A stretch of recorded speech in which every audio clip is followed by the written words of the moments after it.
الحمدللہ رب العالمین والعاقبۃ للمتقین والصلاۃ والسلام علی رسول النبی الکریم اما بعد اعوذ باللہ من الشیطان الرجیم بسم اللہ الرحمن الرحیم قل للمؤمنین یغضوا من ابصارهم ویحفظوا فروجهم ذلک ازکی لهم ان اللہ خبیر بما یصنعون۔ اے نبی صلی اللہ علیہ وسلم، مومن مردوں کو کہہ دیجئے کہ اپنی نگاہیں نیچے رکھیں اور اپنی شرمگاہوں کی حفاظت کریں، یہ ان کے لیے پاکیزگی کی بات ہے۔ بے شک اللہ تبارک تعالیٰ خبر رکھنے والا ہے جو کچھ وہ کرتے ہیں۔ میرے بھائیوں دوستوں، سوشل میڈیا پر آ کر کچھ مغربی تہذیب کی دلدادہ عورتیں یہ کہتی ہیں کہ مردوں کو پردہ کرنی چاہیے، ہم کیوں پردہ کریں؟ میں بتانا چاہتا ہوں کہ مردوں کو پردے کا حکم سب سے پہلے جو اللہ تبارک تعالیٰ نے مردوں کو حکم دیا ہے، عورتوں کو تو بعد میں حکم دیا ہے۔ یہ سورہ نور کی جو آیت میں نے تلاوت کی ہے، 30 نمبر آیت، اس میں یہی فرمایا ہے، رسول اللہ صلی اللہ علیہ وسلم نے ارشاد فرمایا کہ تم دو چیزوں کی مجھے ضمانت دے دو تو میں تمہیں مردوں کو حکم فرمایا ہے، میں جنت کی ضمانت دوں گا۔ رسول اللہ صلی اللہ علیہ وسلم نے فرمایا کہ ایک زبان کی اور دو جبڑوں کے درمیان کی چیز اور دو رانوں کے درمیان کی چیز، یعنی ایک زبان اور ایک شرمگاہ کی تم ضمانت دو گے، حفاظت کی ضمانت دو گے تو میں تمہیں جنت کی ضمانت دوں گا۔ اور پھر رسول اللہ صلی اللہ علیہ وسلم نے فرمایا کہ تم اپنی نگاہوں کے نیچے رکھیں، غیر محرم عورتوں سے بچنے کے لیے نگاہیں نیچے رکھنے کا حکم فرمایا ہے، اور سب سے پہلے پردے کا حکم ہی مردوں کو اللہ تعالیٰ نے فرمایا ہے۔ اور اسی طرح ہی رسول اللہ صلی اللہ علیہ وسلم نے فرمایا کہ راستوں میں پر بیٹھنے سے منع فرمایا ہے، کہ راستوں کے درمیان میں یا راستوں کے سائڈوں پہ بیٹھنے سے منع فرمایا۔ تو ایک صحابی نے عرض کیا ہے، اللہ کے نبی صلی اللہ علیہ وسلم، کیا کام کاج کی صورت میں بھی ہم نہیں بیٹھ سکتے؟ تو رسول اللہ صلی اللہ علیہ وسلم نے فرمایا کہ ہاں، کام کاج کی صورت میں بیٹھ سکتے ہو، لیکن اب تمہاری نگاہیں نیچے ہو، تاکہ تمہاری نگاہیں غیر محرم عورتوں کے اوپر نہ پڑیں۔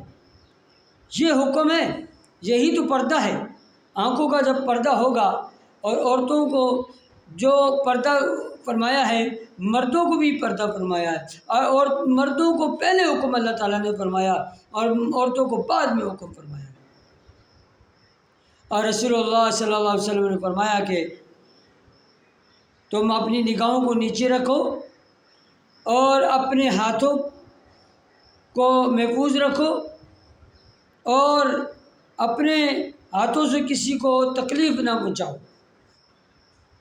اور اپنی زبان سے کسی کو تکلیف نہ دو، کیونکہ پھر رسول اللہ صلی اللہ علیہ وسلم نے فرمایا کہ اگر تمہاری نگاہ اچانک پڑ بھی جائے تو فوراً نگاہ ہٹا دو۔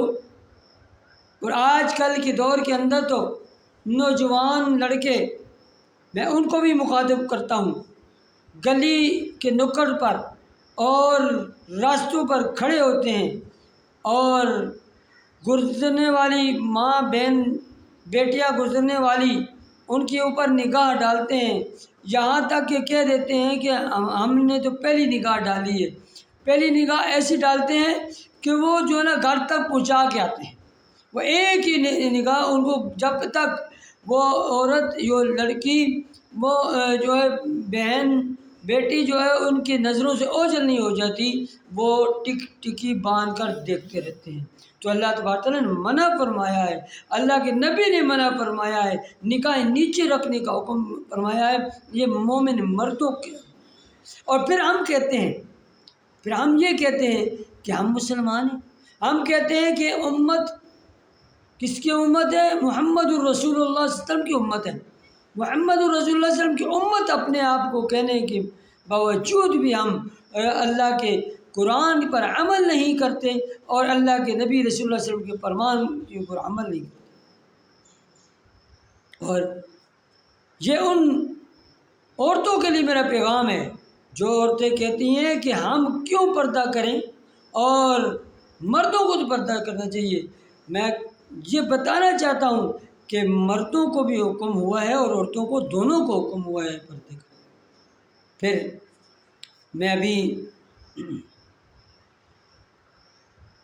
بڑے اچھے اور بہترین شخص ہیں خلیل الرحمن صاحب، آپ جانتے ہیں کہ کئی دفعہ ان کی ویڈیوز آ چکی ہیں۔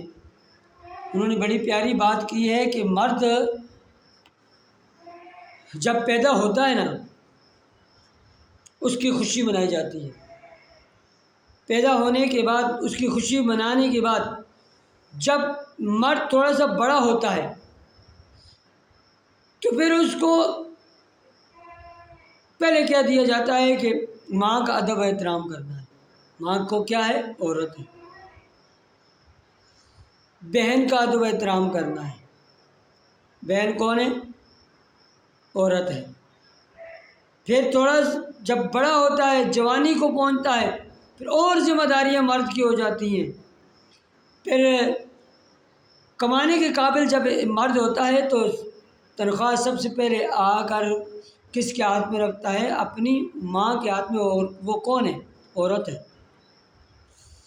پھر بہنیں جوان ہوتی ہیں تو بہنوں کی ذمہ داری یا بیٹیوں کی ذمہ داری اس کے اوپر آ جاتی ہے، اور بیٹیوں کو بیانے کے لیے، شادی کے لیے اس کی ذمہ داری آ جاتی ہے۔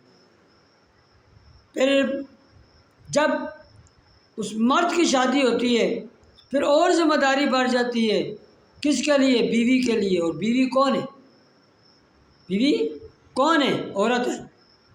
پھر اس کے گھر میں بیٹی پیدا ہوتی ہے، پیدا ہونے کے ساتھ ہی اس کی ٹینشنیں بڑھ جاتی ہیں۔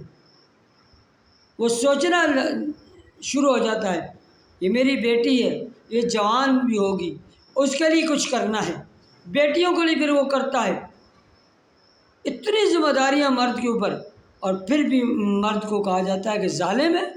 مرد کو کہا جاتا ہے کہ عورتوں کو مارتا ہے۔ مرد کو کہا جاتا ہے کہ عورتوں پر ظلم کرتا ہے۔ تو مرد پر ظلم نہیں ہے کہ دھوپ پر بھی کام کر رہا ہے، سردی ہے، گرمی ہے، جو بھی حالت ہے اس نے کمانا ہے۔ عورتوں کے لیے کمانا ہے، ماں کے لیے کمانا ہے، بہنوں کے لیے کمانا ہے، بیٹیوں کے لیے کمانا ہے، بیوی کے لیے کمانا ہے۔ اور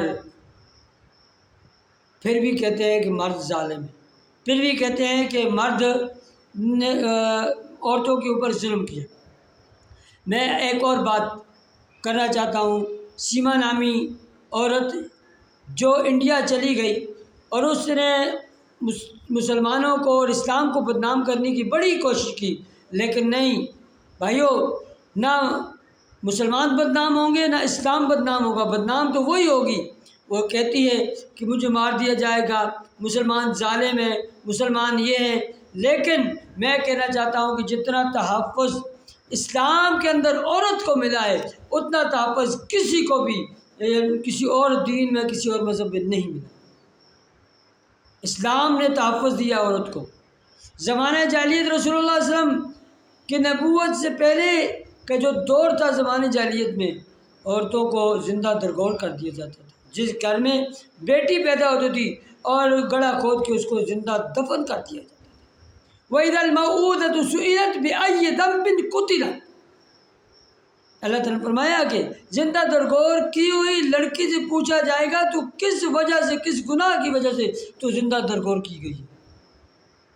اور اسلام آیا، رسول اللہ صلی اللہ علیہ وسلم کی نبوت آئی، نبوت آنے کے بعد رسول اللہ صلی اللہ علیہ وسلم نے عورت کو مقام دیا، بیٹی کو مقام بیٹی کے مقام پر، ماں کو مقام دیا تو ماں کے مقام پر، بیوی کو مقام دیا تو بیوی کے مقام پر، کیونکہ رسول اللہ صلی اللہ علیہ وسلم کی بھی 4 بیٹیاں تھیں اور رسول اللہ صلی اللہ علیہ وسلم کے بھی بیٹے تھے، رسول اللہ صلی اللہ علیہ وسلم کے بھی 11 ازواج مطہرات تھیں، سب کو حقوق دیے۔ یہ اسلام ہی ہے کہ جنہوں نے حقوق دیے ہیں۔ دوسرے مذہب میں چلو، دوسرے تہذیبوں میں جاؤ کہ عورتوں کو ننگا کر کے رکھ دی جائے، عورتوں کو بازار کی زینت بنا کے رکھ دی جائے، عورتوں کو تصویروں کی زینت بنا کے رکھ دی جائے، عورتوں کو پروڈکٹ کو بیچنے کے لیے، اور پروڈکٹوں کے اوپر جو ہے ان کی تصویریں لگا کر جو ہے نا ان کو بیان کر کے رکھ دیا ہے۔ لیکن اسلام ایسا مذہب ہے کہ جس نے مسلمان مردوں کو بھی حکم دیا اور مسلمان عورتوں کو بھی حکم دیا پردے کا، اور دونوں پردے میں رہیں، اور مسلمان عورتوں کو کہا کہ 4 دیواری میں رہیں۔ پردے میں رہ کر عورت اپنا کام کاج بھی کر سکتی ہے، ڈیوٹی بھی کر سکتی ہے پردے میں رہ کر۔ اور لیکن دوسرے تہذیبوں نے، دوسرے مذہبوں نے، دوسرے لوگوں نے اپنی ہوس کے لیے، اپنی ہوس سے مٹانے کے لیے عورتوں کو جو ہے سر بازار نیلام کر دیا ہے۔ یہی میرا پیغام ہے کہ مردوں کو نیچے نگاہیں رکھنی چاہیے، عورتوں کو پردہ کرنی چاہیے۔ پہلے بھی میں نے ویڈیو بنائی تھی، ابھی بھی یہی ہے کہ مرد ظالم نہیں ہے، یہ یاد رکھ لیں۔ مرد جو مسلمان ہے، مومن ہے، وہ ظالم نہیں ہے، کیونکہ رسول اللہ صلی اللہ علیہ وسلم خود مرد تھے۔ رسول اللہ صلی اللہ علیہ وسلم خود جو ہے رسول اللہ صلی اللہ علیہ وسلم خود شوہر تھے، رسول اللہ صلی اللہ علیہ وسلم خود باپ تھے، رسول اللہ صلی اللہ علیہ وسلم خود سسر تھے، رسول اللہ صلی اللہ علیہ وسلم معلم تھے، استاد تھے، مربی تھے۔ انہوں نے ایسی مسلمانوں کی تربیت کی، جو مسلمان قرآن و سنت پر عمل کرتے ہیں تو وہ مسلمان جو ہے کبھی بھی عورتوں پر ظلم نہیں کرتے اور ظالم نہیں ہے۔ ظالم ہیں تو دوسرے لوگ ظالم ہیں، اور دوسری تہذیبوں والے، مغربی تہذیبوں والے، دیگر تہذیبوں والے ظالم ہیں۔ اللہ تعالیٰ سے دعا ہے کہ اللہ تعالیٰ میں اس قرآن پر عمل کرنے کی توفیق عطا فرمائے۔ جب قرآن پر عمل کرو گے، قرآن کو پڑھو گے، یہ میرا پیغام ہے، قرآن کو پڑھو، اللہ کے نبی صلی اللہ علیہ وسلم کا فرمان پڑھو، اللہ کے نبی صلی اللہ علیہ وسلم کی سیرت کو پڑھو، اور صحابیات کی سیرت کو، اماں عائشہ رضی اللہ تعالیٰ عنہ اور اماں فاطمہ رضی اللہ تعالیٰ عنہ اور دیگر ازواج مطہرات کی سیرت کو پڑھو گے تو تمہیں پتہ چل جائے گا کہ جو نا مسلمانوں کی کیا سیرت ہے۔ اللہ تعالیٰ سے دعا ہے کہ اللہ تعالیٰ میں قرآن و سنت پر عمل کرنے کی توفیق عطا فرمائے۔ وما علینا الا البلاغ۔